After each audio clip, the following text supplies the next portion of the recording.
This program is based on true events. Certain scenes and dialogue have been dramatized, and it may even cause nightmares.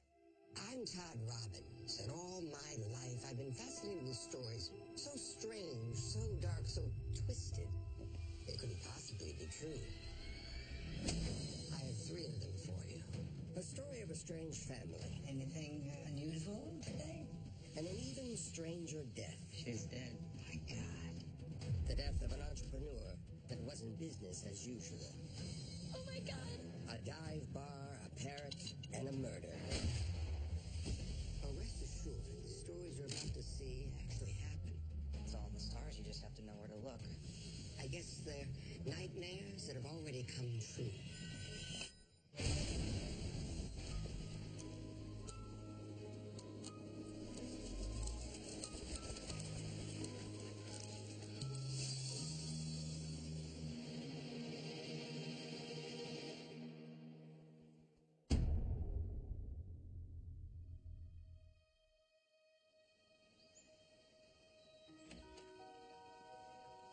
Okay, bye, honey.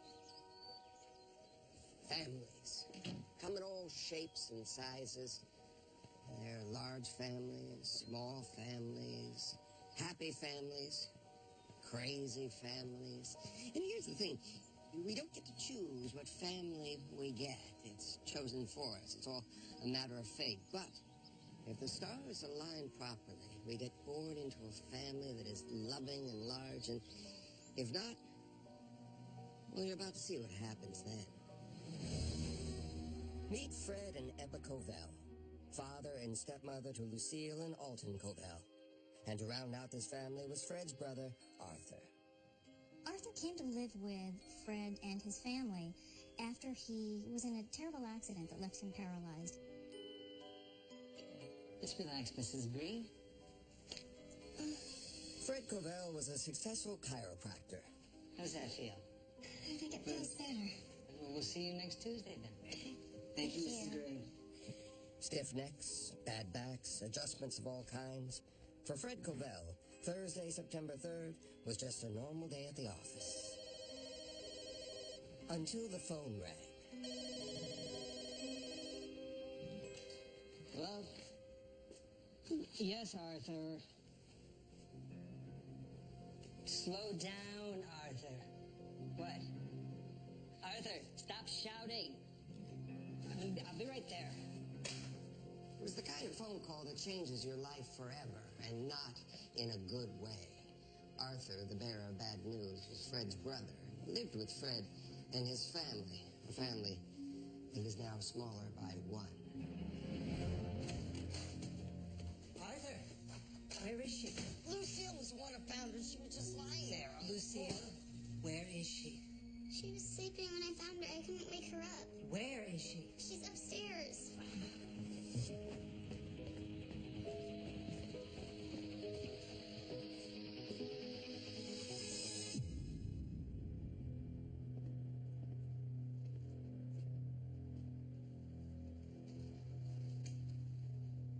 Fred felt Ebba's body for a pulse, a heartbeat, the faintest signs of life. But there was none. She's dead.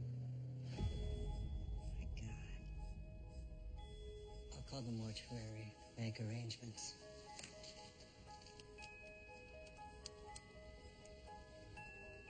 Yes, hello, this is Fred Covell.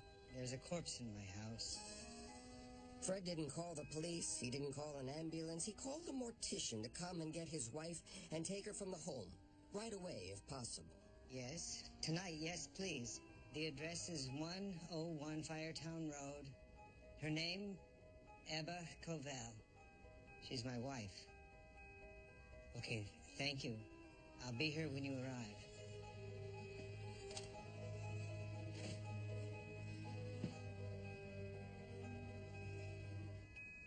What's that smell? There's a stew on the stove. It's warming for dinner. Alton, is the table set? It seems odd that everyone in the household would sit down and have dinner with Ebba dead upstairs as if nothing had happened. Lucille, Pass the salt, please. Most families would be traumatized at a moment like this, but for the Covells, it was off to dinner. How was school today? Fine. Alton? Good. Pass the salt. How was your day? What did you learn in school? When did the mortician get here? The Covell family engaged in the usual dinner time small talk.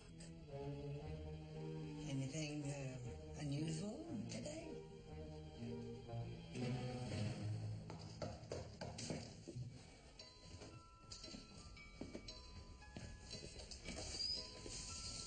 Hello. Mr. Covell, I'm so sorry for your loss. Come in.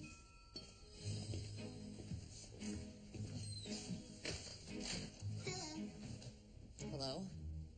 So sorry for your loss. Right this way. Here she is.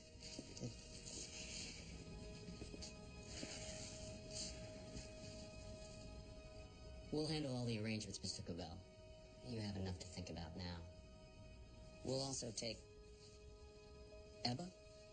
We'll also take Ebba to the morgue for the autopsy. Oh, I don't think there's any need for that, honestly. I'm a doctor.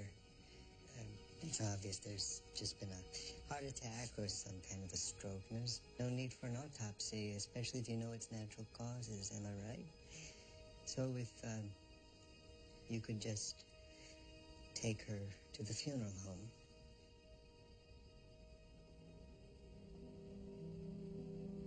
Right to the funeral home. Okay. I'll just go get my gurney from the hearse.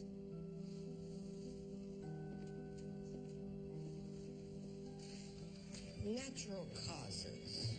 Well, he is a doctor, sort of. As for those nasty-looking red marks on her throat, it's probably nothing.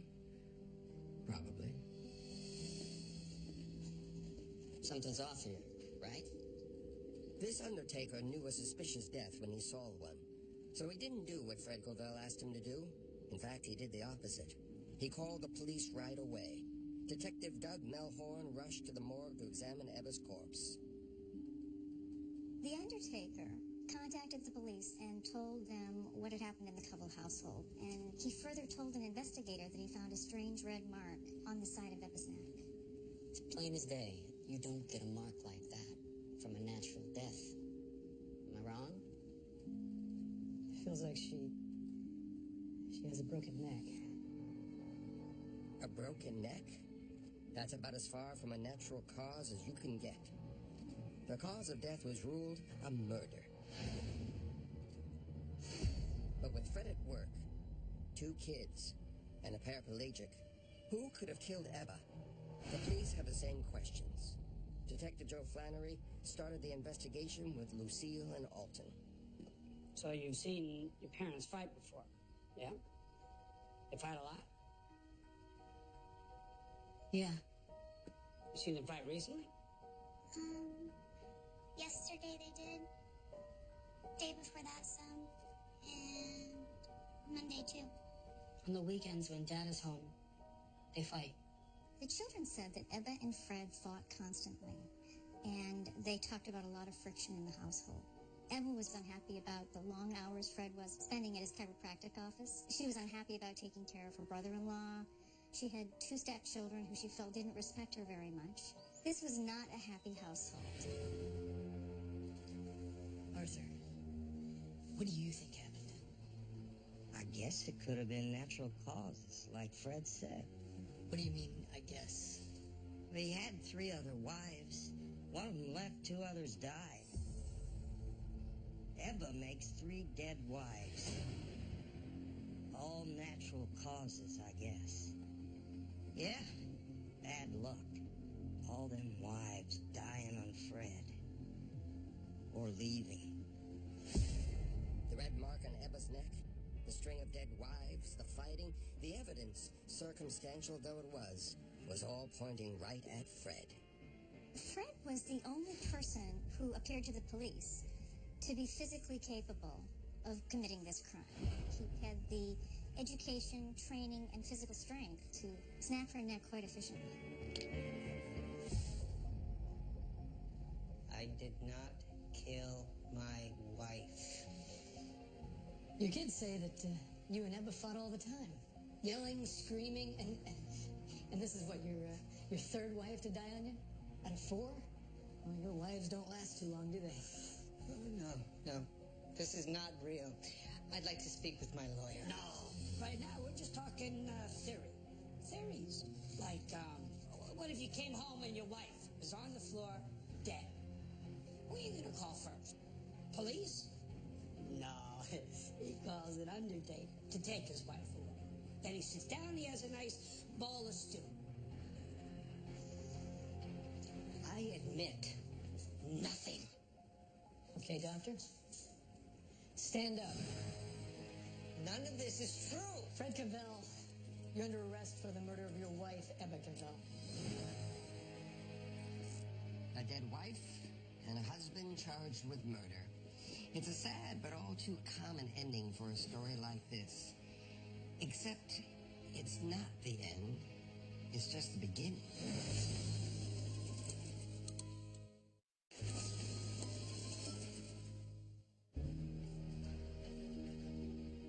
After Ebba Covell was found dead, her husband, Fred, was charged with murder and put in jail. Their 2 children, Alton and Lucille, were left in the care of their wheelchair-bound uncle, Arthur. Despite his arrest, Fred swore up and down that he didn't kill his wife, but something was amiss surrounding this bizarre family. In an effort to clear his name, Fred Covell found the perfect man, Detective Luke May. Mr. Covell, I'll look into your case and I'll go deep. But what I find could make the case against you even stronger. Are you ready for that? For things to get even worse for you? Luke May was brought in as a rather renowned criminologist. At the time, he was considered a modern-day Sherlock Holmes. I'm in jail. I'm charged with a murder that I didn't commit. How could things get worse for me? With that, Luke May looked at the case anew, starting with Ebba herself. He asked the coroner, not the undertaker, to examine poor Ebba this time. What? See that? Those burns around her mouth? There's no mention of those in the report. So, they just missed it? No, they're not in the report because they weren't there at the time. That's because those are probably chemical burns. A chemical burn that might not show up until after rigor mortis sets in. They never would have seen it. Well, what about the bruises, the broken neck? There's no broken neck here, but these marks clearly show signs of a struggle.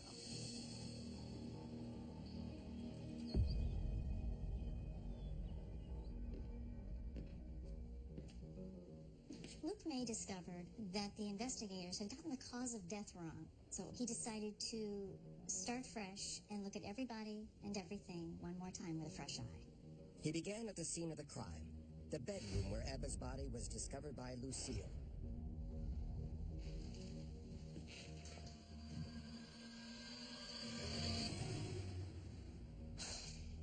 It's a terrible thing what happened. You think your brother could have done something like that? Well, Detective, I don't know what's in a man's heart. Not even my own brother's. But I do know what's in his stars. Come again? It's all foretold in the astrological charts. And it's all true. It's our fates told in the stars. You just have to know how to read the signs. Arthur had an affinity for astrology. He took pleasure in exploring its symbols and foretelling of the natural order of the universe. Anything up there gonna help me find out who killed Ebba? Not exactly.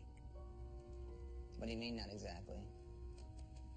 This is a reading I did 3 months ago on Ebba. I used her birth sign, Virgo, and then looked ahead for planetary alignment. That is where her astrological chart actually stops. On the very day she was killed. Did you tell Ebba? Or anyone about this impending astrological danger? Yes, Detective. I told everyone in this family.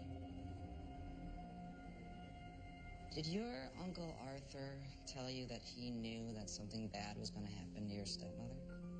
Yes. He did say that Ebba was going to have something bad happen to her.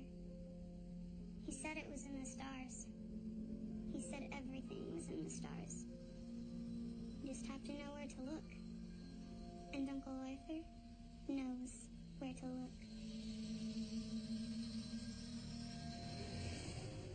Now, when someone predicts a murder and then it happens, well, there, you've got your killer.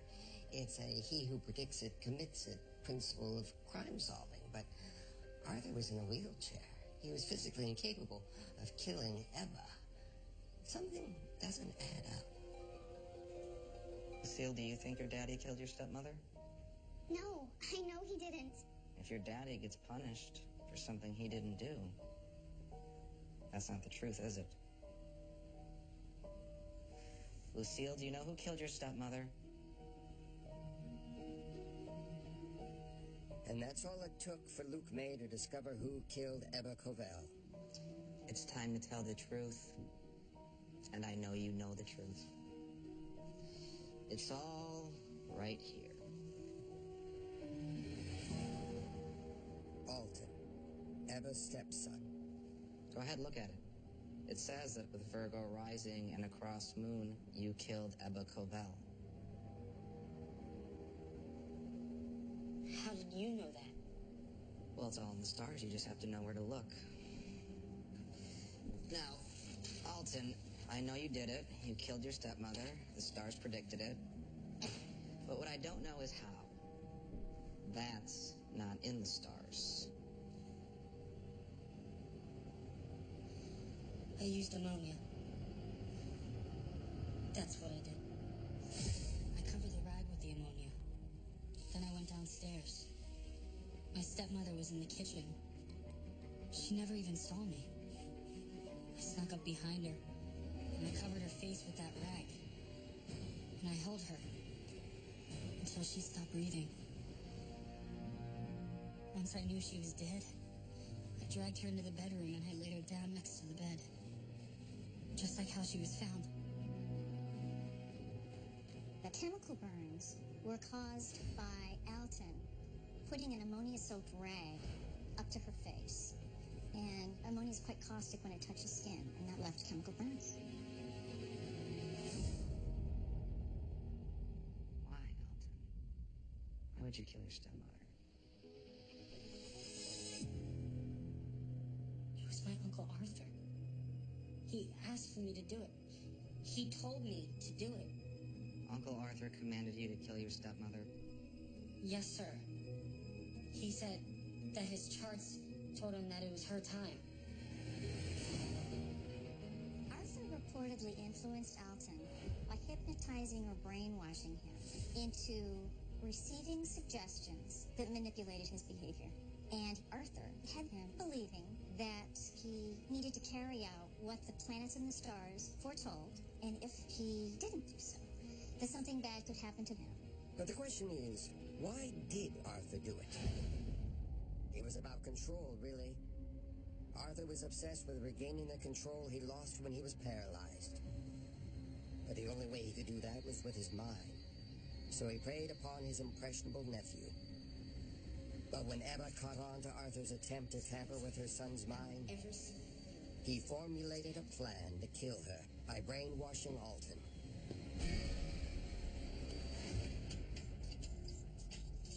Fred Covell was released from jail, while his brother Arthur was sent to the gallows, where a specially modified noose was crafted to accommodate his physical condition. You see, it ran in the family. A family that, you might say, was star-crossed in the very beginning, if you believe in that kind of thing. As for young Alton, he spent 10 years in prison until he was considered rehabilitated and no longer under the influence of his uncle. As for Fred Covell, well, he spent an entire career helping people overcome ailment and injuries. And now, he found his own life shattered in ways that would never heal. Coming up is a story about a business where a good start had a bad ending. They'd be crazy not to invest in you. I thought you were going to revolutionize the textile world.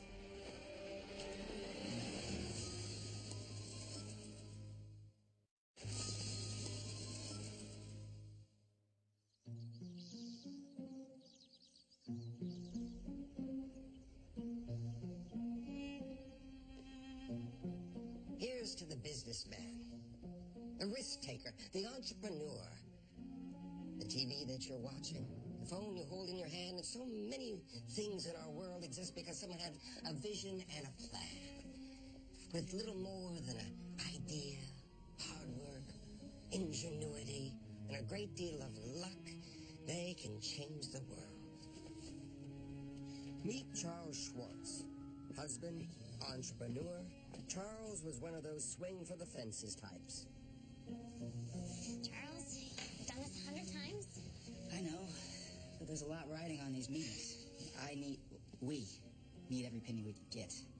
Businessman Charles Schwartz saw himself getting very, very rich. Charles Schwartz was selling investors shares in a new technology in the creation of artificial silk, which would revolutionize the industry and make the production of clothing cheaper. They'd be crazy not to invest in you. So, we need 3 more industrial conversion drums. Charles, maybe I'm the only one, but I'm confused. Are you here to ask us for more money? Mr. Sturck, it's only short term. Remember long term. Whatever you put in now comes According back to on the it. schedule that you gave us, we were supposed to be in production 3 months ago. Now you come back to us asking for more startup money? Charles Schwartz was a born salesman, but the business climate had turned frosty. Charles' company was what they called undercapitalized, which is a fancy term for broke. What's happening now is just a normal part of... Gentlemen, you can do what you want, but I am not putting in another dime.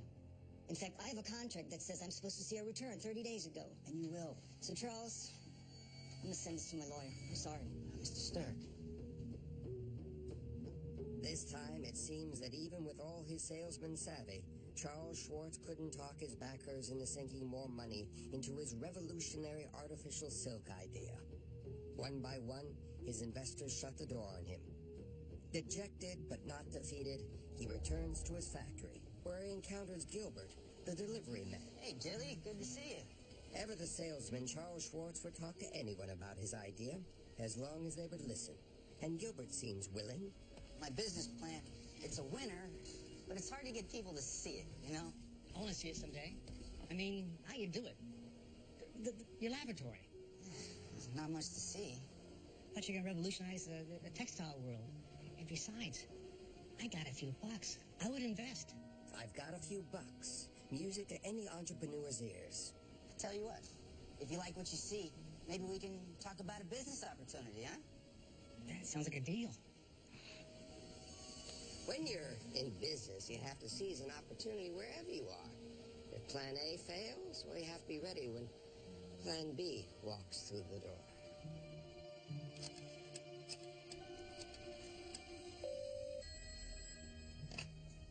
Hello? Hey, honey, it's me. How goes the battle? Did you slay the dragon? I think the dragon got me today. The worst part, I wanted to come home and see you and get something to eat and change, but I have to stay late at the lab. Despite all the setbacks, Charles Schwartz headed right back to work. Don't wait up. Love you too. Bye. But he's running out of options. Lawsuits are looming. For Charles Schwartz, things couldn't get worse. But they're about to.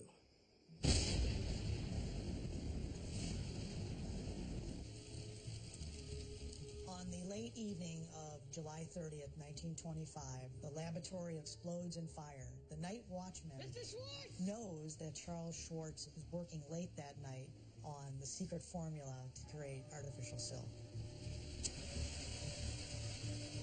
That night, Charles Schwartz's silken dreams of fame and fortune went down in flames.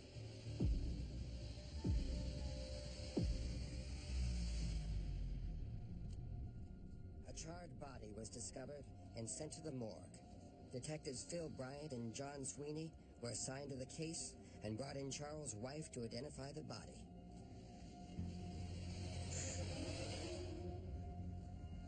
Yes. He was still wearing his watch. The one I gave him for our anniversary. After Mrs. Schwartz identified Charles' charred remains, the detectives head to the scene of the fire, and the evidence is already speaking to them. You sure on that? There's an unmistakable odor filling the air. You need gasoline in order to make knockoff silk. Gasoline. That raises some questions.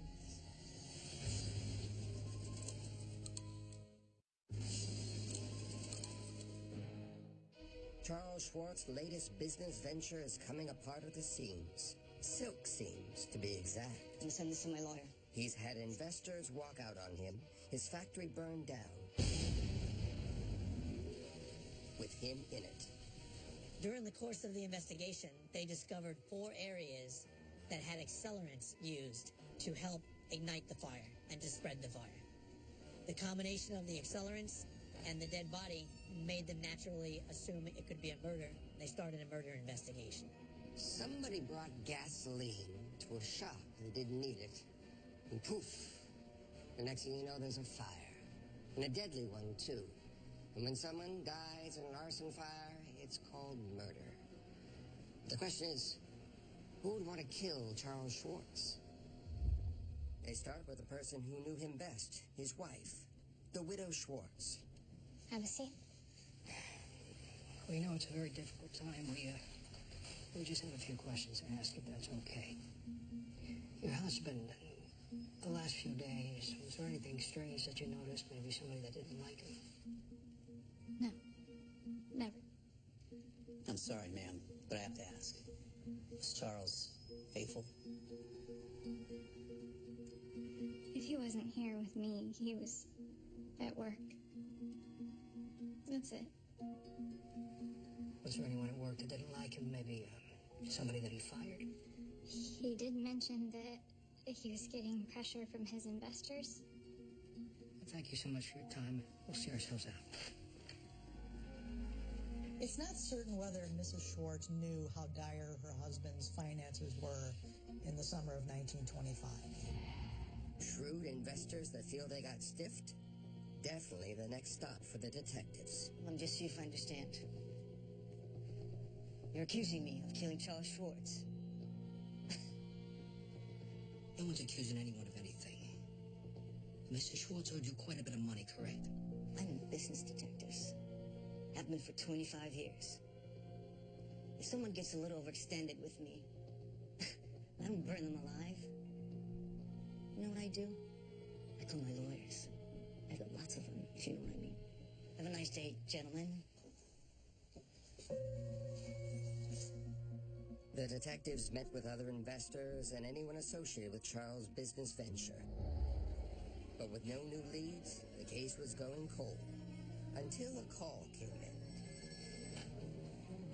What was I? Oh, hey, Jonesy. Yeah? You gotta be kidding me. We're on our way. Let's go. What do you got? I didn't believe it myself. I've weighed and measured 3 times.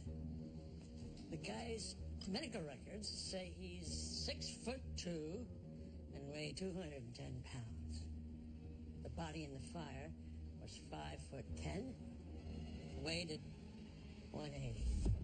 What the hell? That's not even close. What did the wife say? It was just a watch, right? He's still wearing his watch. The one I gave him for our anniversary. The body was so badly burned, it was impossible to tell it was Charles's by looking at it. But they found it in Charles' shop. He was wearing his watch. It must have been him. Except it's not the right size. It's not the right weight. And the dental records don't match. That charred body is not Charles Schwartz. With this shocking revelation, it's clear the evidence is telling a different story. So the detectives turned their attention and resources to Charles Schwartz. So you're saying you never saw any synthetic silk? Every lead they chased, every stone they turned over, led to lies, angry people, and the realization that Charles Schwartz was a con man. We've been talking to Finney Vest. Get your money back.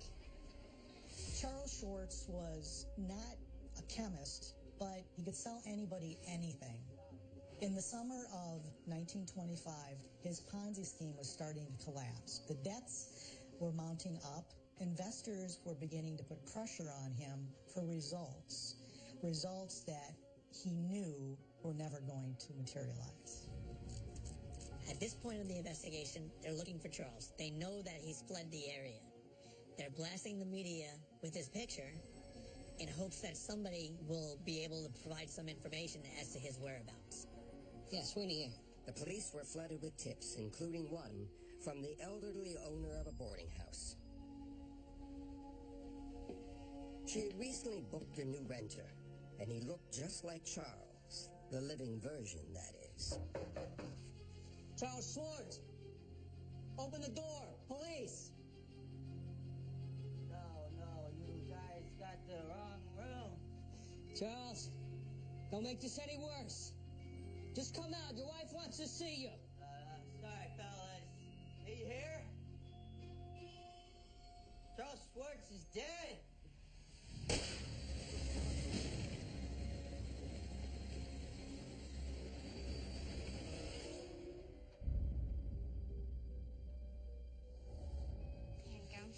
So what happened? How did this go-getter get himself in this situation? Drowning in debt, Charles thought of a way out. Charles needed people to believe that he himself had died in the fire. Come by the place sometime after your shift. Maybe we can talk about an investment opportunity. He needed to find a replacement body that he could kill and burn, and he found it in Gilbert Barbie.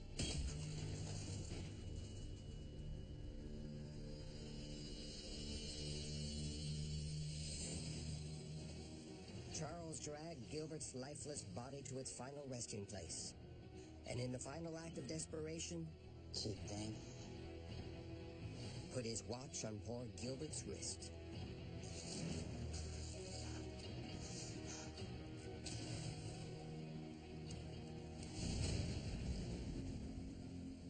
Every good businessman has a backup plan. And this was his. Take out a life insurance policy, fake your own death, and flee the country. Ingenious. Are you here? Charles Schwartz is dead.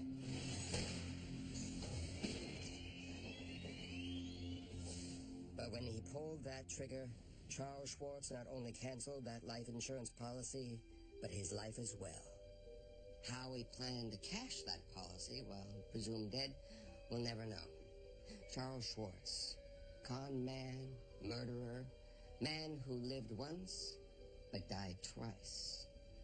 He claimed to be an inventor, but the only thing he invented was a phony version of himself, and even that went up in smoke.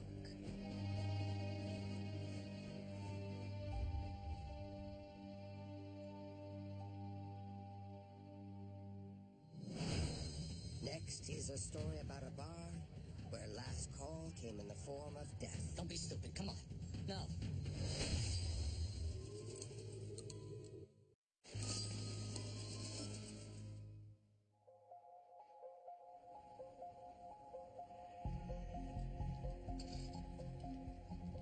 Solving a crime, especially murder, can be a tricky business. Those that know what happened usually won't talk, and those that talk usually don't know what happened. A detective has to sift through all sorts of lies and denial in order to find the truth. Welcome to the King Eddie Saloon.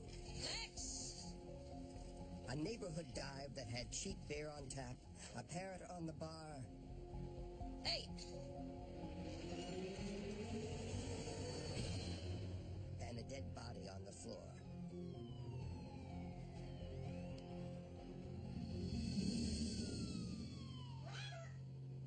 The police were called, and Detective Morrissey was assigned the case.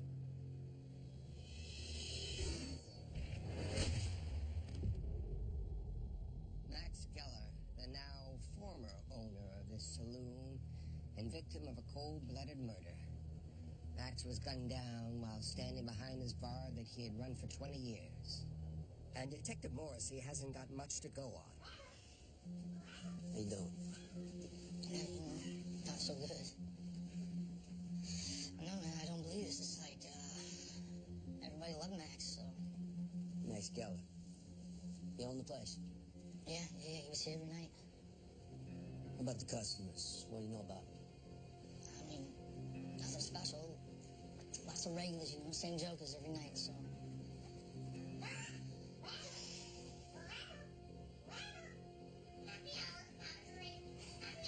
Sorry, don't mind the bird, Max. Tell him to say stuff. Clever.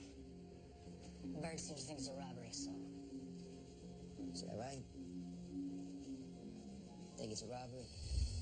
When Detective Morrissey entered the bar and began his investigation, he found the cash register. It contained money. Nothing seemed to be strewn about or appeared that a robbery had even occurred. Money in the till. Booze in the place. It made no sense. It wasn't a robbery gone bad, and no one had a beef with Max, so there was no motive. The detective had his work cut out for him.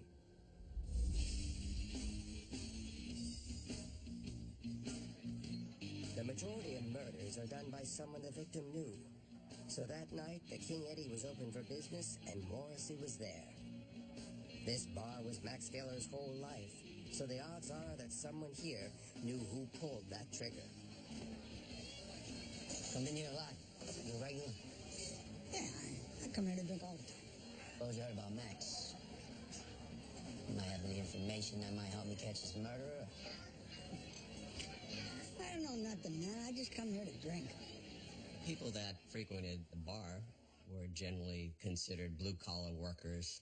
They were a little bit rough around the edges, hard-working men, typically the type that wouldn't necessarily go to the police and volunteer information. Excuse me, fellas. I asked you some questions. A lot of times you're considered either being a snitch or a rat if you talk to the police, and undoubtedly at that place and time in Harlem, New York, it was probably what was going on. Sorry, I can't help you. Enjoy your scotch. The King Eddie was the kind of joint that guys came to hide from their wives, complain about their jobs, and drink and forget their troubles. They didn't need to create new troubles by talking to a cop. The detective was met with the stench of stale beer, cigarette smoke, and stony silence. Max didn't just leave a bar, he left a widow, Amy, who can't fathom who would do this to her husband. I miss Max. We all miss Max. He was loved by everybody here. He was a good man. He didn't have any enemies. Everybody's got secrets. You know, maybe Max had one. We didn't have any secrets. We shared everything. Days dragged on, there were no new leads, and the case was growing cold. Detective Morrissey returned one last time to the bar. Maybe he had missed something. A piece of the puzzle that would make the picture complete. Maybe someone would finally talk to him. But the only one who spoke to him was that bird.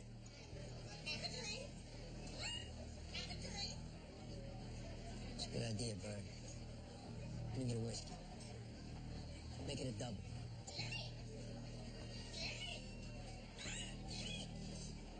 The parrot was trained to greet these patrons by name, and when they entered the bar, they were greeted by a parrot. I mean, what a novelty.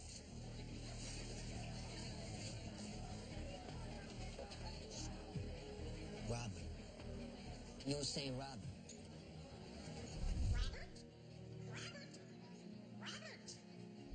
You were saying Robert. I don't need this. Everybody listen up. Listen up. Does anybody know somebody, customer named Robert? Nobody. Maybe I'll start bringing the boys from the precinct house down. Maybe we'll turn this place into a cop bar. Detective Morrissey knew where to apply pressure. Sooner or later, somebody was going to spill the beans. Robert Butler. Comes in here a lot. They learned that a guy by the name of Robert Butler, a local taxi driver and frequent patron of the bar, had kind of stopped showing up. And ultimately, they found him.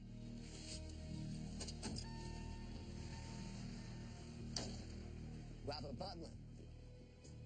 Max Geller's dead. But I got a witness told me you did it. Oh, yeah? Who's that? Come on, Rob. Wanna play this game? I love Max, man. Not after 2 o'clock. You know the rules. Come on. I went by there and he was closing up. Max! Robert! I don't even remember the night. Whiskey. Hit me. I could not serve you now if I wanted to, which I don't. See you tomorrow, all right? I just one drink and he wouldn't give it to me. No. Hey, no. Robert, don't be stupid. Come on. No. Robert!